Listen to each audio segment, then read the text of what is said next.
Habang ipinagluluksa pa rin ng pamilya at ng buong broadcasting industry ang pagpanaw ni Mike Enriquez, may mga netizens pa rin ang nakuha pang magbiro at mag-joke-joke sa pamamagitan nga ng Facebook post ni Kuya Kim. Inakala kasing pumanaw na rin dahil sa black and white photo nito. Tawang-tawa ang iilan sa mga naging reaksyon ng mga netizens sa ipinost na litrato ng Kapuso TV host na si Kim Atienza kasama ng yumaong broadcaster na si Mike Enriquez.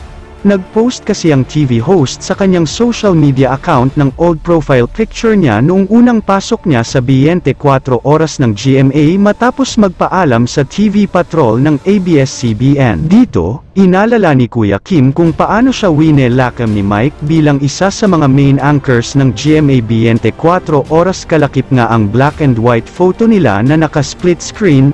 May hawak siyang maliit na buwaya sa nasabing photo na ginawa niyang profile picture noong August 30. At dahil nga black and white ang litrato, inakala ng ilang netizens na pumano na rin si Kuya Kim.